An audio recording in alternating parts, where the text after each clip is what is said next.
Hello, everyone. Welcome to Jammin on the Run. I am Rob, and joining us this week we have Megan Hello. and Jackie Hi. and Laura. Hi, everyone.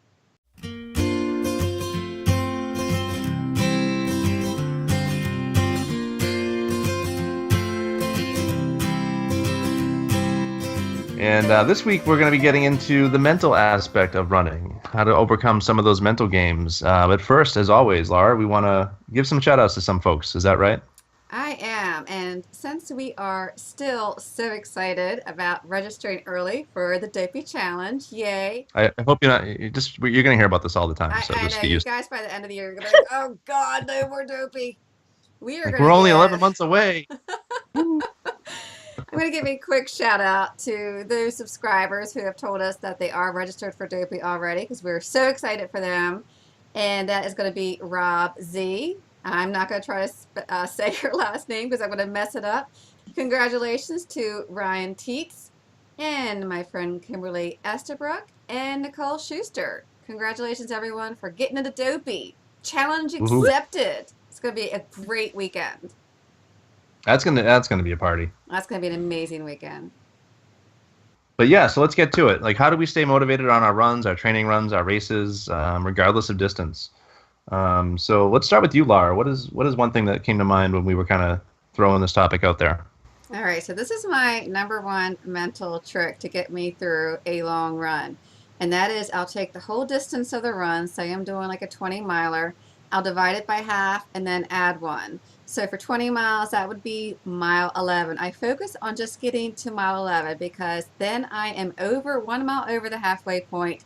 So every step I take thereafter, I'm already over the halfway and I'm going downhill. Well, not literally going downhill, but I don't know. That's my little magic number to get me through these Do you long do that runs. even with do you do that even with like a 5 mile run? Will you be like, I gotta get to 3? No, Or are you no, just no. you, Usually anything because that's I'm gonna over try it. anything over a 10, I'll play that trick. Play that Mhm. trick even for like a 5 just to see. Because sometimes it's just like if you're not in the mood, maybe that helps get you through. Right. I always struggle when I'm running off. I know mentally if I get to 3 miles, I'm good. Once I get past 3 miles, it's kind of my distance where I'm finally feeling good and finally getting into a rhythm. And I think that you have to know that for yourself. Like, what is your limit? Like, what's your happy zone, Mhm. where you kind of start feeling where you're doing well and you're feeling good and you're in a good spot, and you can kind of keep going from there. And it's funny because it doesn't matter if I'm doing 10 miles, 20 miles, whatever. If I get to 3, that's a good sign that I'm gonna do okay. 3 is a good number. Yeah. Well, and I think for me is I chunk it down, but I know, on a certain trail that I go on is if I go out a certain way, I have to come back. So either way, I have Yep. to, if I know I want to do it at least something, I have to force myself sometimes to go out, even if it's a 6 mile run, well, I have to go out 3 miles. And so I plan my route and then I start playing games to say, okay, well, I can run through this parking lot or I can do that. And I'll get to a certain number of miles before I'll turn around. Yeah. So that's definitely one of the things I do. I do that too. Like if I'm at home, I have this route, and if I go all the way out, I'm 6 miles out. I have no other choice but to come back home and do my Right. 12. Other than that, Right. I'm calling up Bob and saying, "Come Yeah. get me." So, and we had to do that That's a good once, point. thank God. I was gonna say, have any of you ever had to do the phone call? Come get me. No, and I've thought about it I did. Yeah. because if I'm doing 20 miles, I'm 10 miles out. And if Hmm. I decide I'm like not feeling it, I got to suck it up and come back because usually Lauren's not around for me to call her when I'm doing these training runs. So I'm either that or going to jump into a cab. I I don't had have an money. emergency. So I'm sorry, I yeah. can't poop in a cornfield, so I had to call. But I that's a ran good out I'm point. of in water farm once. country, people. Okay. Well, and I've been in a group where somebody had an injury along the way, and I've run back with somebody to get a car to pick them up. But luckily, I haven't been that person. But there were enough of us, and it wasn't that long. But it's still, when you're hurt and you're wobbling, and you can barely walk, it's a pretty big deal. Yep. So, that's one thing I definitely do. But I know we'll probably touch upon it, but I've always said I'm much of a social runner, so it was much more difficult for me to run by myself, even though I force myself to do it. So I find if you have the ability to meet somebody, so that you have to show up at a certain time. Otherwise, you continue to put it off and put it off and put it off. And then you have that person is someone who's going to nag you if you don't show up. So. Right. That's Sometimes right. you just got to get up and get it over with. You know, like you have plans in the day, you force yourself to get up, get it. You say, okay, if I get up, get early, I could be home by 8 or 9 o'clock in the morning and have the whole day free. You know, like let's just get it over with. That works. I've had where I've been out and wanted to call home because I had no water. But instead I like tried to call my friends or neighbors who maybe I was near and say, can you put some water out on the porch for me? And one time I stopped at Dunkin' Donuts. I was like, please, can I have some water? Yeah. I'll come back and buy a donut after. Yeah, so I mean, I think that's an important piece too. Being properly, nutrition, having the proper fluids with you too, because that's part of the mental aspect too. Because it's like, especially on the when it gets warmer out, when it's like 70, 80 degree days when you're out there running, if you don't have enough water, mentally you're like, oh crap, what do I do? Mm-hmm. So one of the things I do, I just started running with the hydration pack, so we'll see how that kind of works out. But typically I have a belt that has some water bottles on it, but I also usually try to keep at least my debit card on me. Mm-hmm. So if I have to run into a store, because my routes usually pass a few stores, I can jump in, and grab something to drink real quick. The other thing I do too is since my routes are usually out and back, I'll take a couple of bottles with me and just toss them to the side of the road, kind of plant them, and so I know that at least when I come back, I got something to kind of get me through. Kind of look forward to it. Yeah. I used to, when I was my first half marathon, I remember training, up to 13, and then I had my running belt and I had my sports beans, and I had this thing in my head, like every mile I'd get a bean. Mm-hmm. And it was like my treat. Like I was so excited to have mine. I was actually doing that for the marathon because that's the first time I actually ran with sports beans. And I found that if every mile, if I took a couple, it kind of like gave me something. It's like a little reward. Right. Rob, that reminds us. Remember that game we played for the first marathon? It was Jenny, Rob, and I. And every time we hit a mile marker, we had to share something about ourselves, like what our favorite movie was, what our favorite book was, our favorite song. And it was just nice. We would just have this conversation, and before we knew it, here comes the next mile marker, and we weren't even still done. So that was a pretty cool game. That was fun. That's a great idea. Yeah, that was nice. And that's one of the benefits to running with somebody. You can have those conversations that kind of distract you, especially when you're starting to not feel good in those later miles. And for me, it was the opposite because I'm such a loner when I'm running because I train by myself. I primarily run races by myself. When I went to Wine and Dine last year, or almost 2 years ago now, that was the first time I ever ran with anybody during a whole race. And I was a little weirded out by it at first because Laura was like, oh, we can run together because you're in the same corral. And I was like, how's this going to go? Because I'm so used to just running by myself. It's not like I'm an antisocial or anything, but it's just like, how would I react to that? I wasn't sure, but it's a huge benefit. And especially for like marathon. Oh my gosh. In Disneyland. I mean, we try to have the same mentality with Disneyland where we were going to have those conversations, but it just never really panned out because we were having too much fun. Yeah. I will say, we similar to one of the things we talked about with different how you have to get certain places. I shared this when we talked about the marathon itself as we got to different milestones. So, each park or each milestone was another one down. I break my long runs into a lot of times 5 miles or, 4 miles, depending on how many it is. So I have, 4 4-milers to do. And that makes it less challenging because you can go out and back and do 4 miles, and that's not such a big deal. But to say if I have 16 miles to do, God help me, I swore I'd never do it again. That and that honestly helped me through the marathon. I was like, I'll never have to run this many miles again in my entire life. And so maybe that's why that finish line picture was so wonderful. But those are some of the things that I think about. I broke it down into chunks. Completely broke it down into chunks. That's stuff I definitely do that especially when you get into the longer runs, like the really long ones.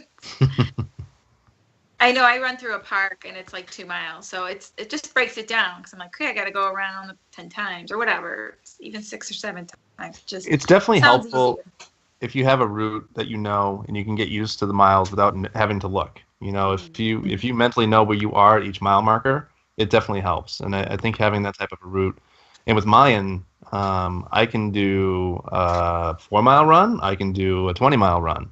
I can kind of adjust it based off on how far I want to go. Because mentally, I know if I get to a certain point, it's twice as miles going back. So in my head, I'm like, okay, can I keep going for another? And you're kind of pushing yourself to do it. You know, you're kind of forcing yourself to go that extra mile, so you have to do 2 more going back. You know, so that's kind of the way I look at it too. And on the flip side of that, it also can be motivating to try a new trail or a new path or somewhere else that's new and exciting. I know I did that once when I had to do a long run, and I ended up getting lost. I had no choice but to get my miles in because I had to find my way out. But once it was done, it was kind of like it was just like the fastest long run I've ever had because I was so worried about getting home, you know. So. In the era of It GPS, exciting when you plan a new route. Like it's just something new to look at. Even when you go somewhere, or try even races at other places, something different. Right. And none of us have said the obvious yet, and that is music. Yeah. Well, I was about to say podcast for me. Yes, podcast. Because the problem I have with music oftentimes is I never know what I really want to listen to half the time. And the last thing I want to be doing is fumbling through trying to skip songs or try to find what I want. I just want to kind of go and forget. So I tend to listen to podcasts, especially longer ones and good ones like Joyful Miles. Well played. Shameless plug. Because you knew I had to sneak it in.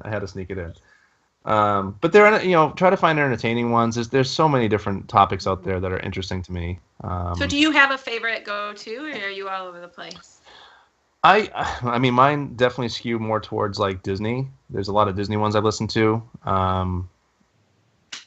Some of the ones I like are like just throw a couple out there. WW Today, that was the first one I listened to. It's changed. It's not the same as it was. It's a new group of people, but I still listen to it. And also because I'm such a big Disney nerd, I have like several hours of like Disney parks music on my phone, just background loops and attraction music. So that's some of the greatest stuff to listen to because it puts you in that happy place, and it kind of, especially when I have Disney races that I know are upcoming, because it kind of gets me excited for it, and it kind of takes my mind off of what I'm doing. Like I just envision running around Epcot when the Epcot music comes on, or and that. So I may have wishes on my iPod, and Jiminy Cricket starts it off, but yeah. I haven't I haven't been running so much with music, so I'm usually either with somebody or, as I like to think, talking to the voices in my head. So I do have a lot of conversations with myself during that time, and because if I'm running by myself, I at least will only use one earbud. So a lot of times I'm on a trail or I'm on a place where I need to have access to at least one good ear to listen to for people coming that you might not see, or cars. I will throw out one more tip. If you are a movie fan, try downloading soundtracks or cast recordings for Broadway musicals. Like the music from Gladiator, Truman Show, Pirates of the Caribbean. I mean, this is like epic, heart-pounding action type scenes, and just, Jackie, you're big into like movie soundtracks and stuff. Do you have any favorites? You know what? I go for the really educational podcasts, and I'm really into Perez Hilton. It's a little embarrassing, but it's just fluff, Hollywood fluff. Chris Booker and Perez Hilton are together. They got a little banter. They're kind of opposite, but it distracts me, makes me laugh. And they talk about just Hollywood stuff, movies, celebrities, blah, blah, blah, nonsense, total nonsense. But it's just distracts me from what I'm doing. And they're usually like 50, 55 minutes. And I'm like, okay, good. That's at least 6 miles. And then by then I'll be ready for some music. I definitely cannot listen to music the whole time. Like it gets on my nerves. It's hard. But yeah, I'm like, oh, I just want my earphones out. So I definitely mix it up. I'll do a little music. That's usually my go-to podcast. What about race day? People tend to get nervous on race days, and they tend to stress out. And I'm always hearing these stories of like, oh my God, I don't know if I'm going to be able to finish today, whatever. It's like, it is what it is. You get to that point, and you just have to trust that you did what the right things to get there. So I make an exceptional point to just be as chill as I can be then on race day when I wake up, not really overthink things and just kind of go with the flow, because adrenaline will take over. And so I think the last thing you want to do is to be extra hyped up.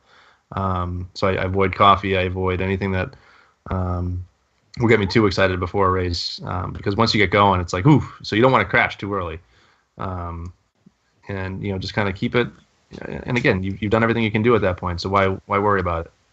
I think for me, I haven't, knock on some wood here, haven't necessarily done it because I'm compartmentalized. And, I've prepared enough, well, for the most part usually, but I think the mental game is so significant. Even it's just as significant as doing the physical training, because you can be completely trained and have a mental breakdown and, hit that wall.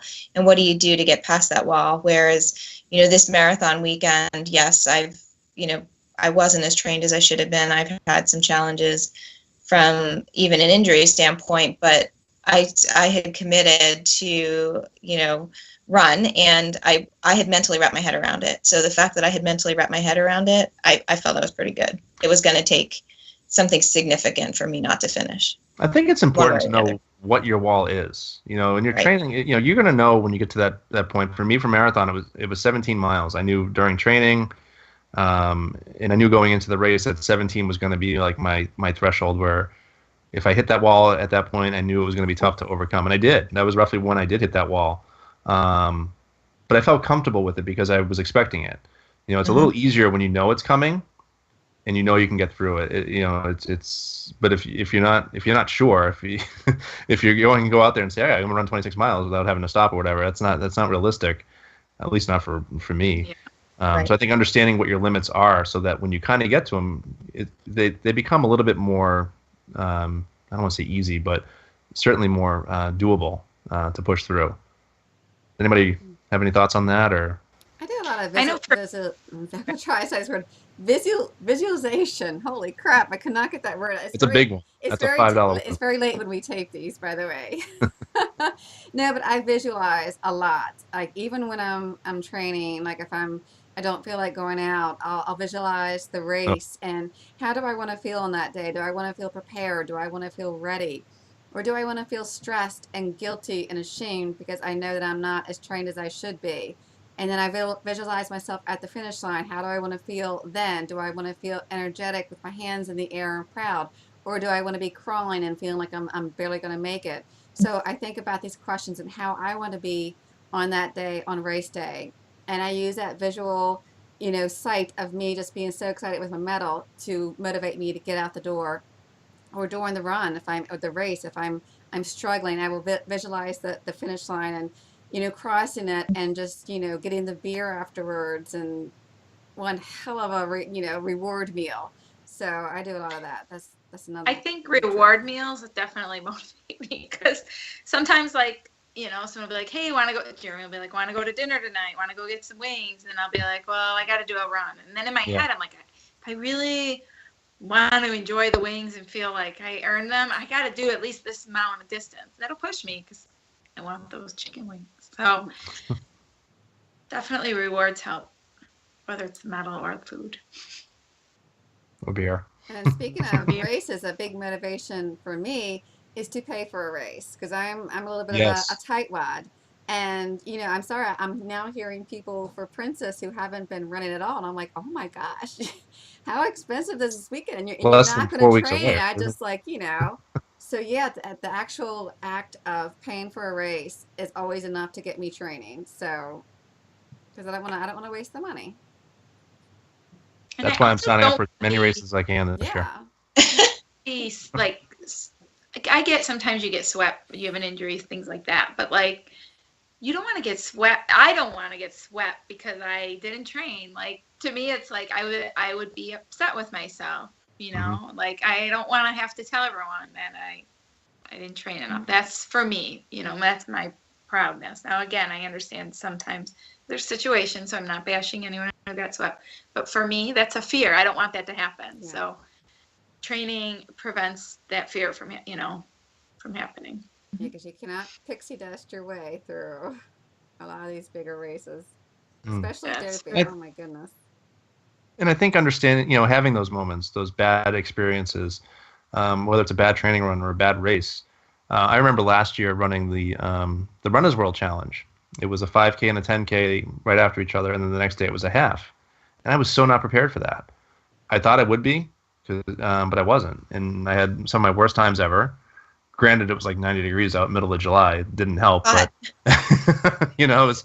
But I don't want to. I don't want to go back to that again. You know, and that's kind of in my head now. I don't want that to be, you know, my new normal, or you know, I want to be better than that. So that, I think having those moments and building from them and keeping those at the forefront is important, and that's going to help motivate you to continue to strive to be better and to improve, and to continue to get stronger.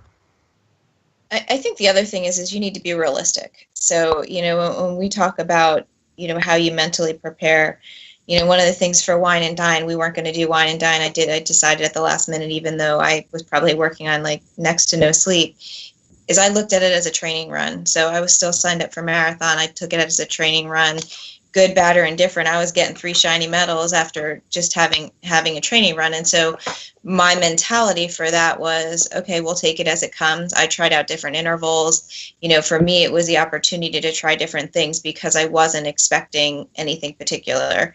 I think if you go into a race thinking that you're going to get a certain time or you want a certain time, and something happens along the way, you could be setting yourself up for disappointment, or you get to a certain point, you know, you're behind schedule, and you know how you mentally then prepare for that afterward.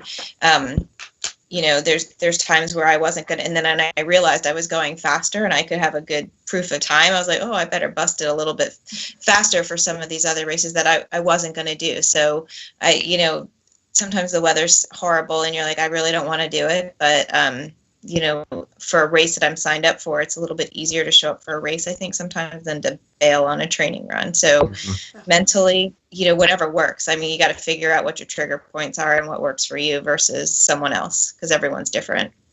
Races Motivation's definitely different. keep you motivated. Like if we're signing up for Dopey, in my mind, I'm like, okay, I got to do stuff between now and then to keep me going. Like I don't want to just start in September to get ready for it. Like You have Buffalo in May. You can't start in September. I gotta start. Like, but that's like in my head. I'm like, all right, if I do that, I can build up for the Buffalo Full. Then I could keep it going through the summer, you know. And now I'm like, and then maybe we could find something to do in the fall. Like I'm trying to plan races to keep me going towards it. In the fall. No, once the football schedule comes out, we'll make plans. I did the same thing. I did the same thing for marathon last year. I made sure that, because especially when you get into like the fall and the winter in New England, it's tough. So I made sure that I had a half marathon every month leading up to the marathon for at least the last few months. So I was guaranteeing myself of at least getting one good race in, so I wasn't, you know, completely going stale. So I think that's important, you know, to kind of think of your race planning to kind of keep your training going. Mm-hmm. It doesn't have to be a half marathon every month. It can be like a 5K or whatever. Yeah, anything. Like what you said, paying the money, you're going to show up. You know, so it's good. It's good motivation. And I think we need to not forget why we run. So, you know, my motivation for running, or my mental reason for running, is a whole lot different than probably everybody else's. That, you know, I mean, everybody has their own motivation. So mine has always been more of a social thing. And, you know, the joke is that the first half marathon I ran, or the first race I ever ran, was at Disney without children, you know, like, and, you know, it's my getaway. And so, you know, when it's stopped being fun, or when something isn't fun anymore, then, you know, do I continue to do it just because I like going? Because I can go to Disney without running, and, you know, I can be a really good cheerleader. Obviously not a cheerleader, but my jump's getting a lot better. Yeah, I was a cute cheerleader. It was fun. It was a fun costume. I think that sums us up perfectly. We run, especially Disney races, to not be with our kids. I like that. My kids are in college, so I'm out of that one. I bring them enough. I run because of rule number 1, and that's cardio.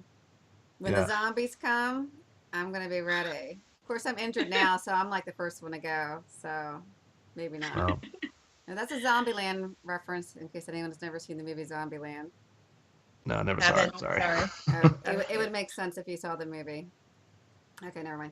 I run because I love the whole concept of being your own transportation. I know it sounds weird, but to be able to travel 10 miles on your own 2 feet, I find it fascinating and amazing and empowering. You know, I mean, think about it. You know, the whole aspect of the finish line, like, not many times in life do you set a goal and you have a very concrete finale, like you accomplish this goal. But when you run a race, you cross the finish line. I mean, that's like, boom, right then and there, you accomplish something big, and for that moment, you just feel like you can do anything, and it's just crazy empowering, and I just love that feeling. It makes you realize that you can do other things and set different finish lines in life. So, I love it, and I desperately miss it. I cannot wait to get back into running. So. That's a great point because I tend to drive my route a lot, and I'll think of it sometimes. It's like, damn, I run this. Yeah. You know, right? It's Great. like this is far. Like especially like my longer route, it's like, good God, I can actually do this. So that definitely helps. Yeah. Or when you're in Disney and you're on the buses and it's like taking forever to get to a Right. park, you're like, oh my God, I ran Just that let me and out. I'll there. just run it and I'll be faster, Yeah, that's please. I know. And I do have Anything one else? more. I do have one more big thing to stay motivated and mental mind tricks. If you have ever been injured, or if you were like me and if you were injured now and cannot run, really remember and hold on to that feeling of frustration and envy and jealousy and impatience and just that desire to get back onto the road. Think about that and hold on to that memory, so when you can run, you can remember how crappy you felt when you couldn't, and it's really going to help get you out the door and run, because you can. I It's can't true. wait to run. You're gonna be there soon. I don't know. It's a You'll be long there haul, soon. a long haul.